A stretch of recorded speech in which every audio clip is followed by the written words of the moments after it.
A committee in the United States House of Representatives here in Washington is to convene an emergency session to discuss limited gun control legislative proposals in light of the series of recent mass shootings across the United States.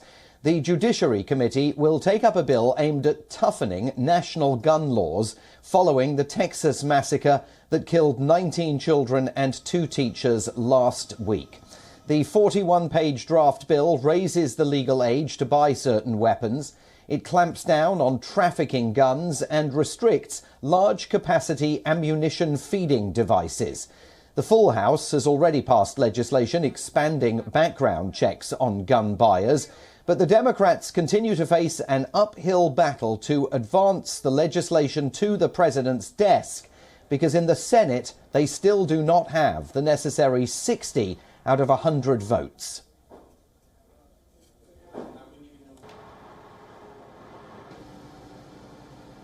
I know which one here. 10-06-2017.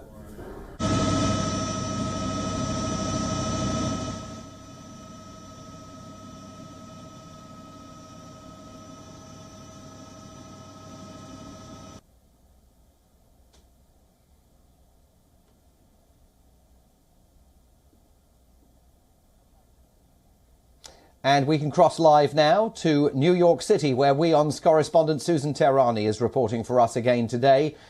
Susan, at least some movement in terms of considering some legislation with regard to limited gun reform in the United States. What's the chance any of this ultimately is going to get to the president's desk for signature?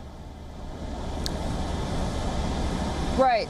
Well, Congress is really putting this legislation forward again, really similar to that abortion bill that we saw, because, they want to say that they're doing something and they can't sit back in light of the Uvalde shooting, albeit the details of the shooting and what happened really in Uvalde, Texas, albeit very tragic, are really not, clear at this point.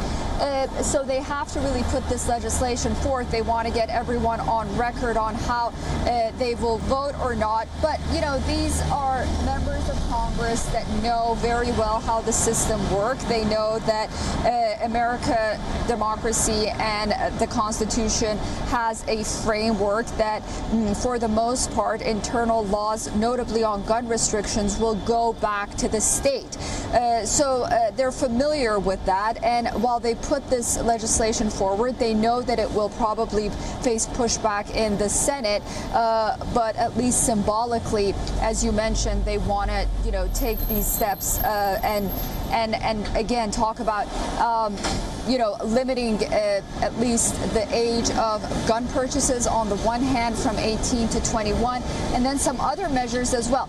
But the criticism that they face is because they know that these measures won't be passed, and the question is, why not reach out across the aisle and perhaps work on issues regarding crime that perhaps might get passed, which is, on mental health issues, on school safety, and even on red flag laws. Those are some things that perhaps might at least have more of an optimistic road ahead when it comes to dealing with the issue of gun violence in the United States than just focusing on the single issue of banning guns. Susan, can we just spin back over the last 3 days? On Sunday, President Biden was yelled at by an angry crowd in Uvalde after he was comforting the families there, and they yelled at him, "Do something." He looked at them and said, "We will."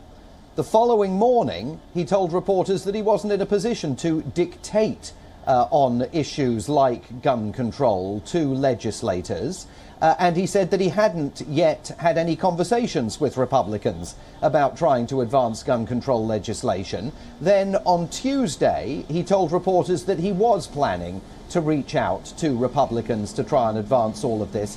I mean, where is the power of the bully pulpit in all of this? Where is President Biden's call to action to the American people to rise up and demand gun control if they truly want it?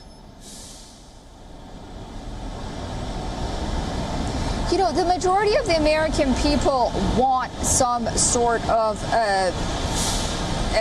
gun control. They want these shootings to stop. That's completely, cross-board Republican, Democrat.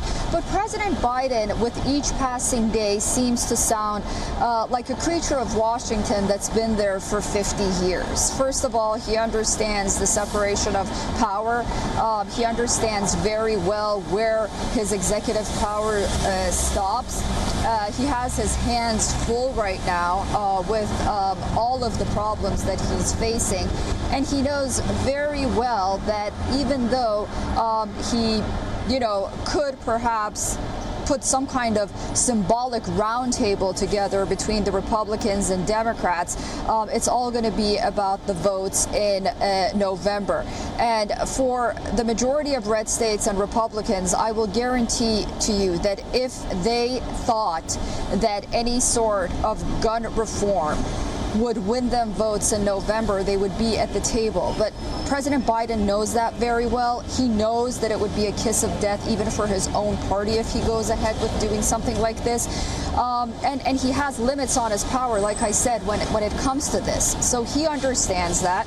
And unfortunately, when it comes to other issues, he does, with a strike of a pen, takes executive action. But, when it comes to issues like this, he decides to stand back and become, quote unquote, what the media likes to call him, consoler in chief, if even that.